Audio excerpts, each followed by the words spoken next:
Hello everyone, welcome to this new session. So in this session we'll learn about data structures, right? So before starting, let's first discuss what actually are data structures. So data structures are just a way to store the data, right? So let's say I want to solve a particular problem, let's say P. हमें एक P problem solve करनी है, right? We know कि जब भी हमें कोई problem solve करनी होती है, हमें उस problem को solve करने के लिए कुछ input given होता है from the user side, right? फिर हमें कुछ calculations करनी है, calculations करने के बाद जो result आएगा उसे हमें return करना होता है या print करना होता है. So this is the process of solving any particular problem. कुछ ऐसा कर रहे होते हैं. अभी तक हमने हर problem के साथ कुछ ऐसा ही किया है, right? So now we want कि जो भी हमें कोई problem solve करने को मिली है उसका जो भी हमें input user से मिल रहा है, I want to save that somehow. हमें उस इनपुट को सेव करना होगा ना. Like for example if I say I give you a number, तुम्हें उस नंबर को मल्टीप्लाई बाय 2 करना है और रिटर्न करके मुझे रिटर्न करना है. बहुत ही सिंपल है, एक नंबर मिलेगा. So you just need one single variable to save that input. बहुत ही सिंपल है, एक नंबर मिला, उसे हमने एक वेरिएबल में सेव कर लिया. ओके अगर मान लो प्रॉब्लम डिफरेंट है. प्रॉब्लम क्या है? Problem is I will give you an array and I want you to sort that array. Now you know क्या, क्योंकि हमें array मिल रहा है. और यू कैन से और other I can reframe the problem like I'll give you a set of elements like a number of elements and you need to sort these elements and return me the sorted elements. तो हमें पता है क्योंकि हमें बहुत सारे elements को save करना है तो हमें array चाहिए होगा. तो इस केस में इस प्रॉब्लम के लिए we'll use array for storing our input.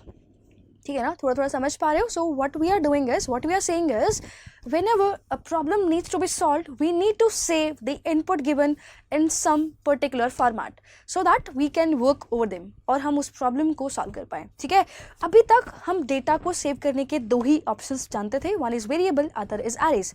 अब हम और डिफरेंट वेरिएशंस और डिफरेंट वर्जन्स देखेंगे कि कैसे हम अपने डेटा को स्टोर कर सकते हैं, right? So data structures are basically a way to store the data जो भी हमें किसी प्रॉब्लम को सॉल्व करने के लिए प्रोवाइड हो रहा है. ठीक है, हम मतलब डेटा स्ट्रक्चर्स की हम बात सिर्फ इसलिए कर रहे हैं why these are actually important, क्योंकि हम जिस तरह से अपने डेटा को स्टोर करेंगे दैट विल एक्चुअली इफेक्ट कि हमारे प्रॉब्लम का सोल्यूशन कैसा होगा, राइट?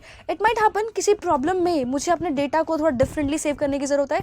अगर हम थोड़ा सा डिफरेंटली सेव करेंगे तो हम उस पर थोड़ा सा फास्टली ऑपरेशंस परफॉर्म कर पाएंगे. ठीक है, सो इट एक्चुअली मैटर्स कि हम अपने डेटा को सेव किस फॉर्मेट में करते हैं. So there are multiple data structures जिसकी हेल्प से डेटा को स्टोर कर सकते हैं. For example link list, stacks, queues, trees, graphs, hash tables, priority queues and many more. बहुत सारे डेटा स्ट्रक्चर्स हैं, एक एक करके सबको डिस्कस करेंगे.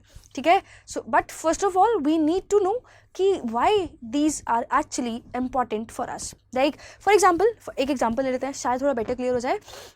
लेट्स से आई वॉन्ट कि हम कुछ ऐसा कर पाएँ जहाँ पे हमें ये सेव करना है कि हमें लेट्स से हमें 10 नंबर ऑफ एलिमेंट्स मिलने वाले हैं यूज़र से एक एक करके, and user wants to know कि उसने लास्ट वाला एलिमेंट हमें कौन सा लिया है.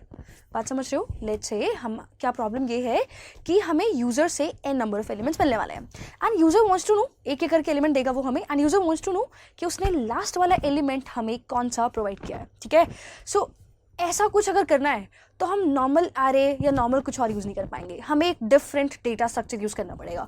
इसके लिए कुछ स्टैक एक नाम का डेटा स्ट्रक्चर होता है जो हमें यूज़ करना होगा, जो हम पढ़ लेंगे, बहुत डिटेल में पढ़ लेंगे कि कैसे होता है. ठीक है, but that data structure will actually affect the efficiency of our algorithm. ठीक है, बहुत मैटर करता है कि हम अपने डेटा को किस तरह से स्टोर करते हैं. ठीक है, so I hope that is okay.